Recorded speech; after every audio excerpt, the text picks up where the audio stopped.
Welcome to Locked On Warriors, your podcast on all things Golden State Warriors. I'm Wes Goldberg, and on today's Monday edition, we have our Media Day takeaways, including why the Warriors are optimistic that Andrew Wiggins will be ready for the start of the regular season. That's all coming up next. You are Locked On Warriors, your daily Golden State Warriors podcast. Part of the Locked On Podcast Network, your team every day.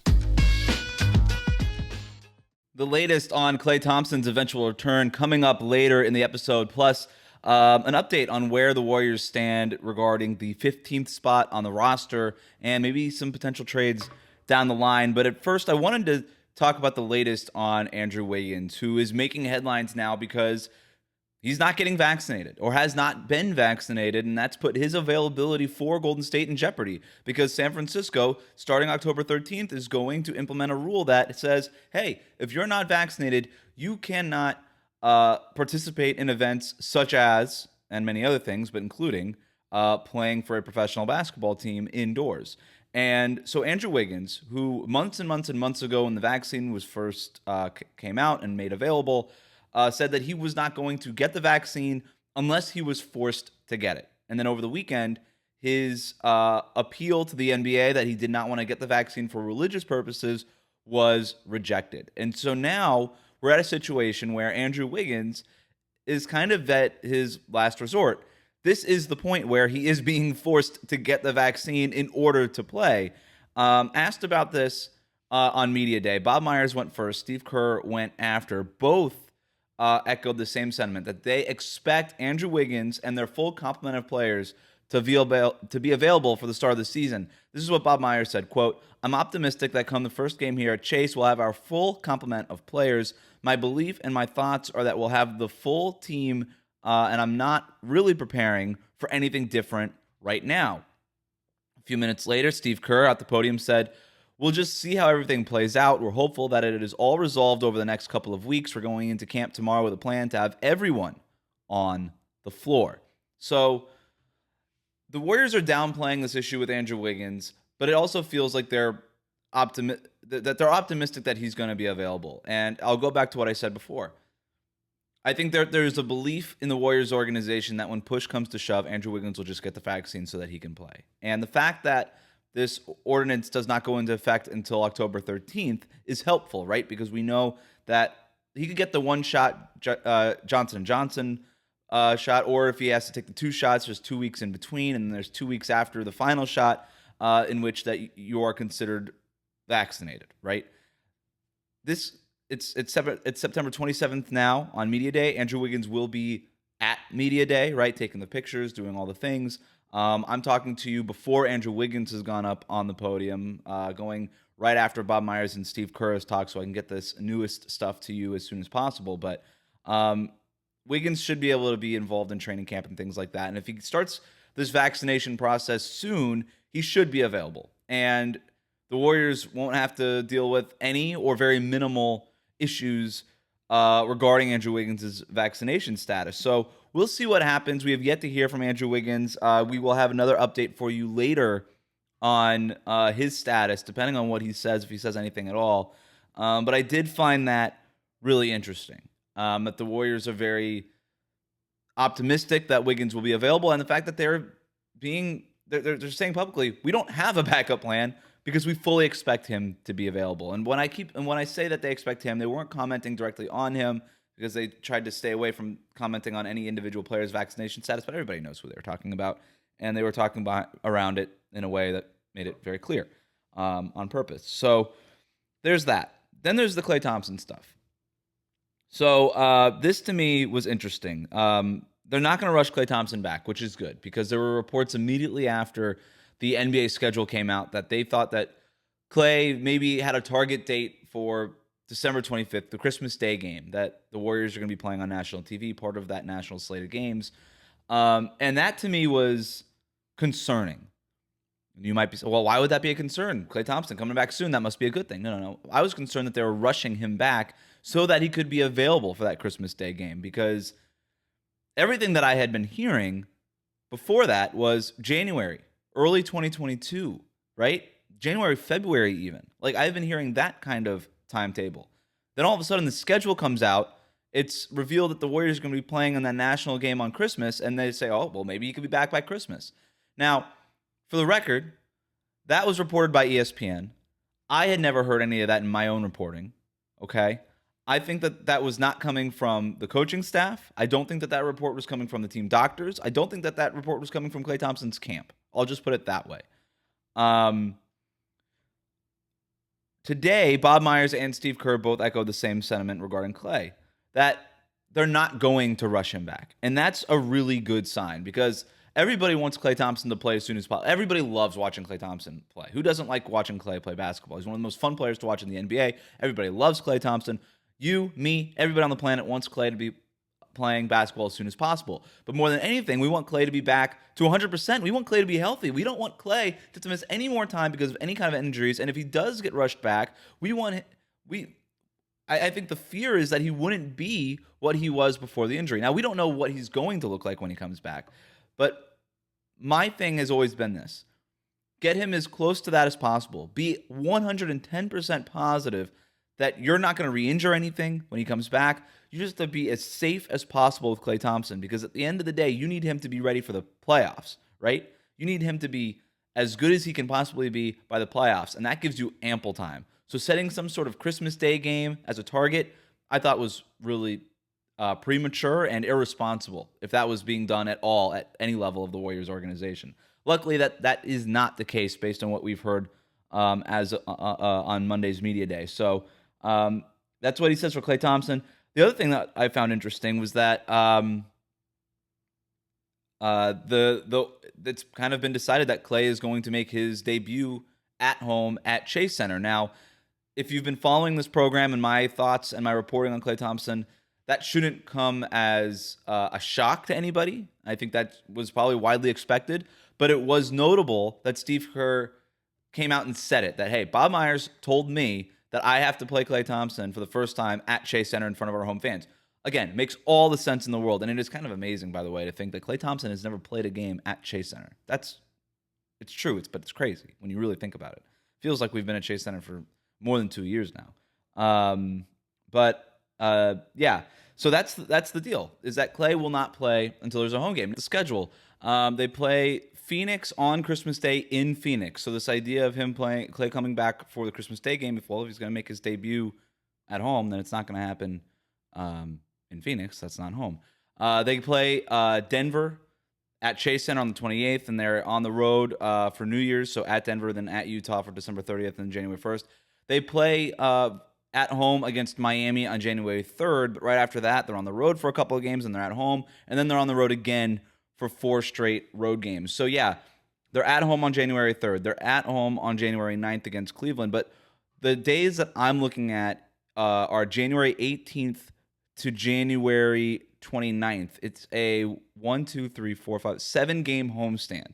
It's one of their longest homestands of the season. Starts January 18th against the Pistons at Chase Center. Then they play Indiana, Houston, Utah, Dallas, Minnesota, and then Brooklyn. That's what I'm looking at. That is a nice extended 7-game homestand. Klay Thompson can come back, doesn't have to travel for a very long time from January 18th to January 29th, 11 days where he doesn't have to travel, and can just be with the team at home for 7 home games. So that's the day I have scheduled, January 18th. That's what I have circled on my calendar. The other part of it, too, and I found this mildly surprising, but I probably shouldn't have, is that they expect that Klay and James Wiseman, who we'll talk about here in a minute, will probably play in the G League for a little bit before they make their way back to Golden State. Again, shouldn't be shocking, right? The Warriors have used the G League to rehab the biggest star of stars, Steph Curry, a couple years ago. Remember when Steph was coming back from the broken hand? He played in a scrimmage in Santa Cruz. Now, those guys probably won't play in games, but they could play in scrimmages in Santa Cruz. You could see Klay spending that time in Santa Cruz while the Warriors, while Golden State are away on that road trip. They come back. Klay goes north from Santa Cruz back to San Francisco,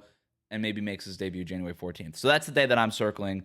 We'll have more on the other injuries, including James Wiseman, and then what the Warriors are expecting from the rookies early on. They finally gave some voice to that. That's all coming up next here on Locked On Warriors. But first, let's talk about Sleeper. In 2018, the fantasy sports experts at Sleeper realized that fantasy basketball was broken.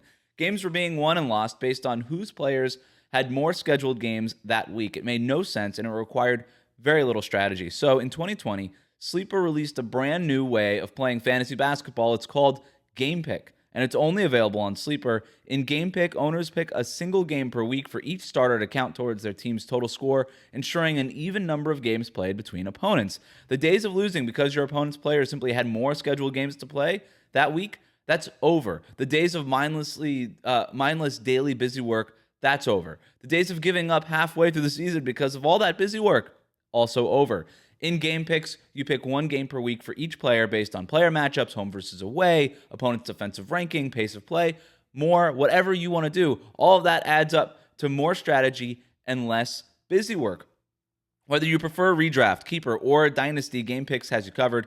Sleeper cracked the fantasy basketball code, and if you play fantasy football, if you prefer building out a weekly strategy versus daily busy work, you're going to love Game Picks. Download the Sleeper app, start a league with your friends today. You're not going to be disappointed. Let's also take a moment to talk about DirecTV Stream. Does this sound familiar? You've got one device that lets you catch the game live, another that lets you stream your favorite shows. You're watching sports highlights on your phone, and you've got your neighbor's best friend's login for all the good stuff. Well, I want to tell you about a simple way to get all of that entertainment that you love without the hassle, and a great way to finally get your TV together. It's called DirecTV Stream, and it brings your live TV and on-demand favorites together like never before, so you can watch your favorite sports, movies, and shows all in one place. That means no more juggling remotes, no need to buy another device ever again, and the best part, there's no annual contract. So get rid of the clutter and the confusion and get your TV together with DirecTV Stream. You can learn more at directtv.com. That's directtv.com. Compatible device required. Content varies by package. All right, back here with Locked On Warriors, going to discuss Draymond Green not being at Media Day. What's going on there? And the Warriors' comments, Bob Myers' comments on a potential trade, and not necessarily regarding Ben Simmons, but hinting at it. But first, I want to talk about the rookies. So when asked about the rookies, Bob Myers, Steve Kerr, would not talk about giving those guys immediate roles right away, which is notable because on one hand, it shows that they are learning from the James Wiseman experience from last year, that you can't just hand these rookies the keys, you can't hand them major responsibilities right away. And when talking about the rookies, Steve Kerr said, what can we asked about like what we could expect from them, playing time, how they're going to develop. He said every day is going to be about development for the rookies, but that's going to be limited to mostly film work, scrimmages, practicing. And he said, quote, possibly games. Okay? Quote, possibly games. So we have no indication that the Warriors are going to rely on Moses Moody or Jonathan Kuminga at all right away. Now, I do expect that they will get some sort of run. Maybe it's in garbage time. Maybe it's in something like that. Maybe it's early in the season when they're dealing with some of these injuries and they're waiting for these guys to come back, especially if Andrew Wiggins for some reason can't go. I know that they're optimistic that he can go, but if he's not available, Klay Thompson's obviously not available, they're going to need to fill some minutes on the wing, but that's another thing. But possibly games to me is interesting. Okay, and that's going to be the headline that a lot of people grab. But let's go back to what he was talking about. Mostly film, mostly scrimmages, mostly practices. That's also an indicator that those guys are not going to be spending a ton of time in the G League in Santa Cruz, right? Film work, practices, scrimmages, you only get the best version of that is in Golden State with Steph, with Draymond, with that coaching staff, right? So this idea that a guy like Kuminga could spend a lot of extended time in the G League in Santa Cruz, I never bought into that idea because I didn't think that you would be properly developing him. I don't know what you learn if you're Jonathan Kuminga from playing in the G League, because if you're Kuminga, you need to learn to play with a lower usage and be more efficient. You're not going to learn that in Santa Cruz where you're going to get the ball all the time. And you're going to get opportunity to play through mistakes, but you're not going to have that opportunity in Golden State, not just as a rookie, but for years. You're not going to get to play through the mistakes. Like for years, Jonathan Kuminga is going to be a 4th, 5th, 6th option on offense at best. At best. Right? I mean, that's the plan. You've got Steph, Klay, Draymond, Jordan Poole, James Wiseman. That's the plan. So he needs to learn to play in a smaller role efficiently. And you don't learn that in Santa Cruz, where you're going to get to go turn the ball over 6 times and play through. Like, you don't learn it that way. I think, and this to me was notable because it underscores that fact that, hey, no, he's probably not going to get a regular role in the rotation, him. Neither Moses Moody, even though I think Moody's probably closer to that than Kuminga is. But right now, none of them are promised a regular night-to-night role in the rotation. That it will be, at first, the expectation limited to film work, practices, and scrimmages with Golden State. That, to me, is what is interesting. In addition to the, quote, possibly games quote from there. So that's, to me, a really good sign. So from Bob Myers to Steve Kerr, I think they handled Media Day really well. I think they gave you the answers that you probably wanted to hear, but I don't think they were lying either. I think they are truly optimistic that Andrew Wiggins will be available. I think they are taking the right approach with the rookies. And then I know I told you I would talk about James Wiseman a little bit more. They expect him to be back, obviously. Not sure when that timetable is, but the same way with Klay Thompson, they're not going to rush him back. They're not going to risk his long-term health. And with Wiseman, I think that's the right move too. Number one, they don't really need him right away. They have Kevon Looney. They signed Nemanja Bjelica. They don't really need James Wiseman right away. And I know that he's younger than Klay and all these things, but you can't mess around with these 7-footers, especially with the lower body injuries. Wiseman coming back from that MCL tear. You don't want to get cute with that, right? It's not worth it if you he's not going to have to sit the whole season, but if he had to, it would be worth it, right? You don't mess around with the long-term health with 7-footers and this lower body stuff. It's too much, too scary, too risky. They're not going to rush him back. Now, with Wiseman and Klay, both should be available to do some stuff in training camp.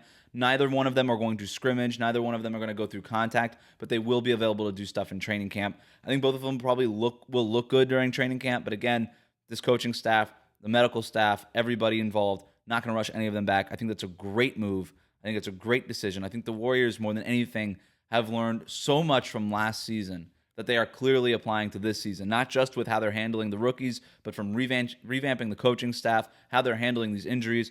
All of that, I think, is a very positive thing that I think they could take away from last season. I think what we're learning, not only just from Media Day, but all the interviews and stuff after the draft, during Summer League, all this kind of stuff that we've heard, and what's been reported by me and other people. I think that they have the right perspective going into this season. Now, that's not to say that they're going to get to where they want to go. There's still a team that missed the playoffs 2 years in a row. They think they have more depth, but who knows? If you can't really rely on these rookies, that's a whole other thing. But that's part of it. Draymond Green was not part of Media Day. I'll tell you why that was next here on Locked On Warriors. But first, let's talk about Built Bar. Did you know that Built Bar has so many delicious flavors? There's something for everybody. When you talk to a Built Bar fan, they're definitely passionate about their faves. And if you don't know the Built Bar flavors by now, well, you're missing out. They have coconut, cherry barcia, raspberry, mint brownie, double chocolate, salted caramel, strawberry, orange, cookies and cream, German chocolate. My favorite flavor is any of the fruit-flavored ones covered in chocolate. I want to know what your favorite flavor is, too. If you don't have one, then you need to try all of the flavors. You could do that by getting a mixed box where you're going to get 2 each of 9 flavors so that you could decide on your favorite. Not only are Built Bar flavors the best tasting, they're healthy, too. Check out these macros. 17 to 18 grams of protein, calories ranging from 130 to 180, only 4 to 5 grams of sugar, only 4 to 5 grams of net carbs. Amazing flavors, all tasty, all healthy. So go to Built.com and use the promo code LOCKED15, and you're going to get 15% off on your order. Use the promo code LOCKED15 for 15% off at Built.com. All right, so Draymond Green was not available on Media Day.